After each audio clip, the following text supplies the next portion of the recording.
Nabi Muhammad tak kuasa menahan tangis saat pria berwajah buruk ini meninggal dunia. Dikisahkan, dahulu ada seorang sahabat Nabi Muhammad yang memiliki wajah buruk rupa. Dia bernama Julaibib. Dia adalah seorang pria dengan penampilan lusuh, berkulit hitam, dan bertubuh pendek. Keadaannya ini membuat Julaibib kerap mendapat hinaan dari banyak orang. Suatu hari, Nabi Muhammad SAW bertanya, "Apakah kau ingin menikah wahai Julaibib?" Pertanyaan itu lalu dijawabnya dengan santun dan bijak. "Siapakah orangnya yang mau menikahkan putrinya dengan diriku ini ya Rasulullah?" ujar dia sambil tersenyum. Nabi yang melihat Julaibib tidak ada rasa sedih di wajahnya lantas tersenyum dengan lembut. Di hari berikutnya, Nabi menanyakan hal yang sama kepada Julaibib. Lalu dijawab juga oleh Julaibib dengan perkataan yang sama pula. Begitu pula di hari berikutnya. Namun di hari ketiga, Nabi tidak sekadar bertanya, beliau menarik tangan Julaibib dan membawanya ke sebuah rumah pimpinan Ansor. Di sana, Nabi meminang putri pemimpin Ansor itu untuk dinikahkan dengan Julaibib. Setelah mendapat pinangan dari Rasulullah, pemimpin Ansor berkata, "Tentu ya Rasulullah," dengan senang hati, jawab pimpinan Ansor tersebut. Nabi lalu berkata, "Tapi aku melamar putrimu bukan untukku." "Lalu untuk siapa ya Rasulullah?" tanyanya terheran-heran. "Lamaran itu untuk sahabatku Julaibib," kata Nabi. Setelah mendengar maksud pinangan Nabi itu, pimpinan Ansor lantas hanya terdiam. Hal ini karena ia sangat mengenal betul siapa Julaibib. Ia adalah pria yang buruk rupa dan miskin. Dalam pikirannya, putrinya sudah tentu tidak mau menikah dengan pria seperti itu. Tetapi sungguh di luar dugaan, dari belakang terdengar suara wanita ikut masuk di percakapan. "Ayah, Ibu, apakah kalian akan menolak pinangan Rasulullah?" "Aku sekali-kali tidak akan menolaknya. Aku yakin, Rasulullah tidak akan membuat kita sengsara," ujar sang putri. Seketika itu, luluhlah hati pimpinan Ansor tersebut untuk menerima Julaibib sebagai menantunya. Akhirnya, Julaibib pun mendapatkan seorang istri yang cantik dan baik hati seperti bidadari.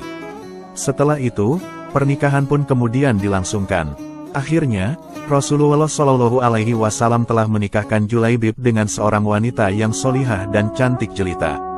Wanita tersebut diminta oleh Rasulullah untuk bersedia menjadi istri dari Julaibib. Karena imannya yang teguh, ia rela menaati Rasulullah SAW dengan bersedia menjadi istri dari Julaibib. Perasaan Julaibib lalu begitu bahagia serta penuh rasa syukur. Hal ini karena tak disangka, ada seorang wanita cantik jelita mau bersanding dengannya berkat Rasulullah SAW. Usai walimatul ursi, Julaibib lalu memboyong istrinya ke rumahnya yang berada di Sufah Masjid Nabawi. Julaibib terkagum-kagum saat sang istri menampakkan wajahnya. Seraut wajah putih dan halus serta seulas senyum manis menyapa pandangan matanya. Saat itu, tiba-tiba Julaibib dilanda rasa tidak percaya diri. Hal ini mengingat, ia tak memiliki rupa yang sempurna. Benarkah dia telah diterima oleh seorang wanita cantik? Ia lalu bertanya kepada istrinya, "Apakah engkau ridho dengan pernikahan ini? Tidakkah engkau menyesal telah menerimaku sebagai suamimu?" Dengan suara lembut, istrinya lalu menjawab, "Wahai suamiku, engkau adalah laki-laki pilihan Rasulullah untukku. Aku ridho menjadi istrimu." Julaibib merasa senang mendengar jawaban istrinya tersebut. Namun, tak berselang lama, tiba-tiba terdengar suara orang mengetuk pintu. Julaibib pun bergegas membuka pintu. "Assalamualaikum, Rasulullah meminta kita berkumpul di masjid karena ada panggilan jihad," kata tamu tersebut. "Waalaikumsalam. Baiklah, aku akan segera datang," jawab Julaibib. Akhirnya, Julaibib pamit kepada istrinya. "Wahai istriku, berilah ridhomu atas keberangkatanku ke medan jihad. Sungguh aku bahagia bersamamu. Hatiku penuh dengan cinta, namun cintaku kepadamu bukankah tak sepantasnya melebihi cintaku pada panggilannya," kata Julaibib. Mendengar ucapan suaminya, istri Julaibib meneteskan air mata. Mereka baru saja menikah pada siang hari, dan malam harinya Julaibib harus berperang. Istri Julaibib berkata, "Berangkatlah, doa dan ridhoku menyertaimu wahai suamiku. Bunga-bunga cinta baru saja mekar di hatiku. Namun cintaku padamu, tak sepantasnya menghalangiku untuk melepasmu memenuhi panggilannya." Keduanya lalu berpisah dalam keharuan. Niat mereka karena Allah semata. Julaibib lantas pergi ke medan perang. Ia berperang dengan gagah berani menumpas para musuh di medan Uhud. Saat perang telah berakhir, Rasulullah SAW mencari Julaibib. Aku kehilangan Julaibib, di mana dia? Para sahabat lalu mencari Julaibib.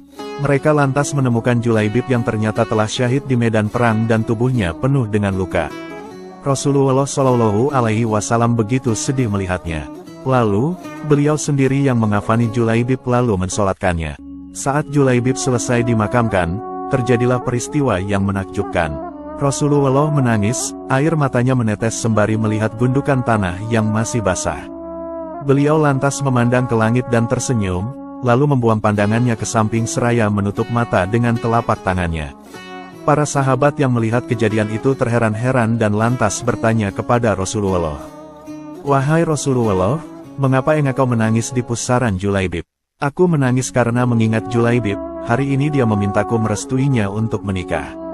Semestinya hari ini dia tengah bahagia bersama istrinya. Namun, hari ini juga ia telah tiada," jawab Rasulullah. "Lantas, tadi kenapa engkau tersenyum?" tanya salah seorang sahabat. "Saat memandang langit, aku melihat para bidadari turun untuk menjemput Julaibib," jawab Rasulullah. "Tapi mengapa lantas engkau membuang pandangan ke samping, apa yang engkau lihat ya Rasulullah?" "Aku melihat bidadari yang menjemput Julaibib begitu banyak. Mereka saling berebut, ada yang meraih tangannya, dan ada pula yang meraih kakinya sehingga salah satu dari bidadari itu tersingkap kainnya dan terlihat betisnya." Para sahabat lalu begitu kagum terhadap Julaibib yang buruk rupa, namun mulia di hadapan Allah Subhanahu wa Ta'ala. Bahkan, Rasulullah pernah mengatakan engkau adalah bagian dari dirinya dan dirinya bagian dari dirimu. Ternyata, kedudukan Julaibib sangat istimewa di mata Rasulullah. Ia baru saja mendapatkan bidadari dunia, namun, bidadari surga lebih merindukannya. Dia dipilih Allah Subhanahu wa Ta'ala untuk dinikahkan dengan bidadari surga.